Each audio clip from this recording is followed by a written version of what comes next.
I would share another one of my childhood storybooks that I found this week. This one is called Bedtime for Frances.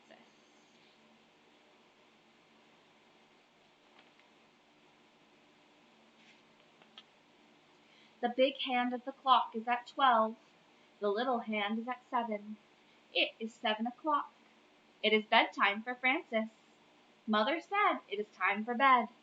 Father said it is time for bed. Frances said, I want a glass of milk. All right, said Father. All right, said Mother. You may have a glass of milk. And Frances drank the glass. Carry me to my room, Father, said Frances. All right, said Father. Piggyback, said Frances. So her father carried her piggyback to her room. Father kissed Frances good night. Mother kissed Frances good night. Frances said, May I sleep with my teddy bear? Father gave her her teddy bear. Frances said, May I sleep with my doll, too?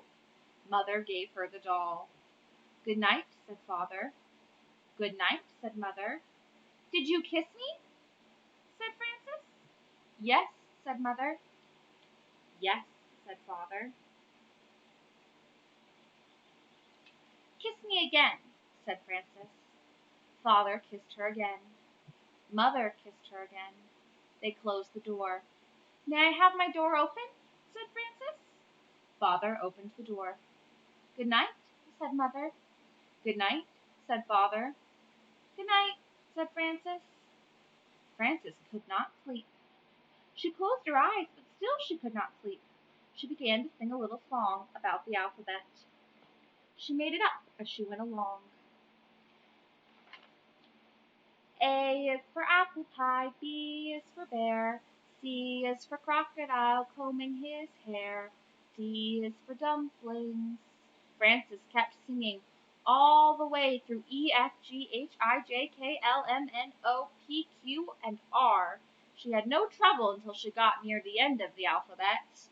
S is for sailboat, T is for tiger, U is for underwear down in the dryer. Frances stopped, because dryer did not sound like tiger. She started to think about tigers. She thought about big tigers and little tigers, sister tigers and brother tigers, aunt tigers and uncle tigers. I wonder if there are any tigers around here, she said. Frances looked around her room. She thought maybe she could see a tiger in the corner. She was not afraid, but she wanted to be sure. So she looked again. She was sure she could see a tiger. She went to tell Mother and Father. There is a tiger in my room, said Frances. Did he bite you? Said Father. No, said Frances. Did he scratch you? Said Mother.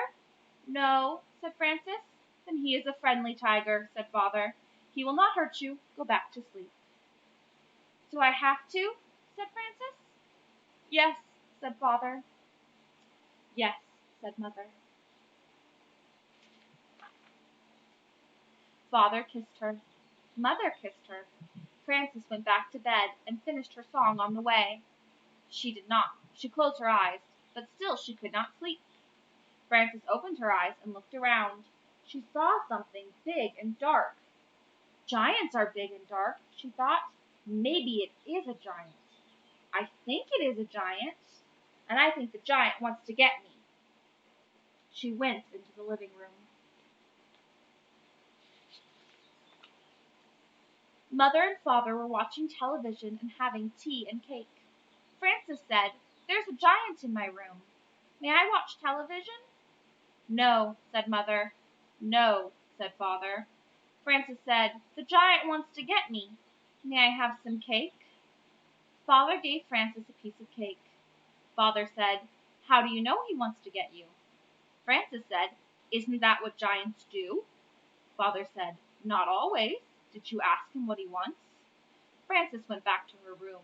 She went right over to the giant and asked, What do you want, giant? She gave him a good look. There was no giant. It was just a chair in her bathrobe. So she went to bed again. Frances was not very tired and did not close her eyes. She looked up at the ceiling. There was a crack in the ceiling, and she thought about it. Maybe something will come out of the crack, she thought. Maybe bugs or spiders. Maybe something skinny with lots of legs in the dark.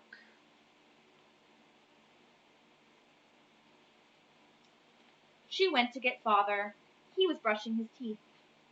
Frances said, "Something scary is going to come out of the crack in my ceiling. I forgot to brush my teeth." Father said, "You brush your teeth, and I'll have a look." Frances brushed her teeth, and Father came back and said, "Nothing could come out of such a little crack. But if you're worried about it, get somebody to help you watch. You can take turns."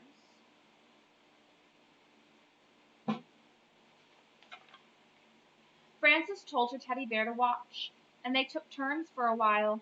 Then Frances got tired of it, and let Teddy do all the watching. Frances got up and went to the bathroom. Then she came back. When she came back, she was not sleepy at all. The window was opened, and the wind was blowing the curtains. "I do not like the way those curtains are moving," said Frances. "Maybe there is something waiting, very soft and quiet. Maybe it moves the curtains just to see if I'm watching." She went to Mother and Father's room to tell them. They were asleep. Frances stood by Father's side of the bed very quietly, right near his head. She was so quiet that she was the quietest thing in the room. She was so quiet that Father woke up all of a sudden with his eyes wide open. He said, "Oomph!" Frances said, "There's something moving the curtains. May I sleep with you?" Father said, "Listen, Frances. Do you want to know why the curtains are moving?" "Why?" said Frances.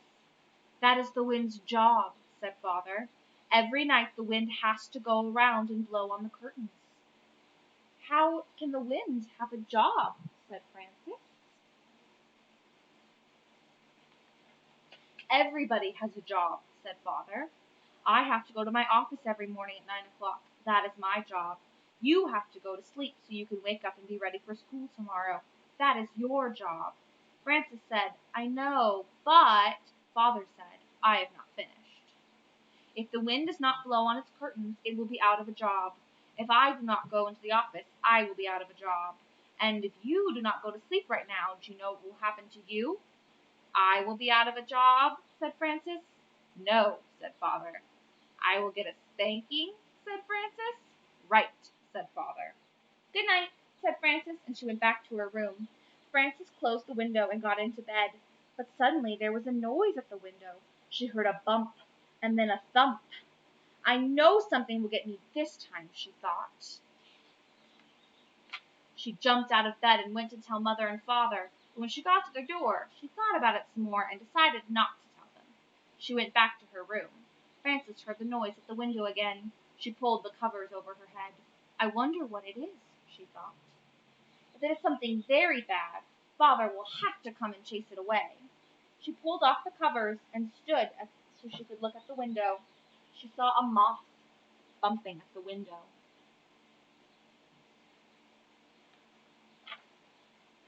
Thump, thump, his wings smacked against the glass. Whack, smack. Whack and smack made Frances think of spankings, and all of a sudden she was tired. She lay down and closed her eyes so she could think better. She thought there were so many giants and tigers and scary and exciting things before that I'm pretty tired now. That is just a moth, and he's only doing his job, same as the wind. His job is bumping and thumping. My job is to sleep. So she went to sleep and did not get out of bed again until Mother called her for breakfast. The end. There's also another book. It's Tea Time for Frances. You guys should check your local libraries and see if they have a copy. That one was one of my favorites as well. I had a lot of fun reading this one to you guys. I'll see you next time for another story. I hope you're enjoying them. Until then, stay happy and stay safe. Goodbye.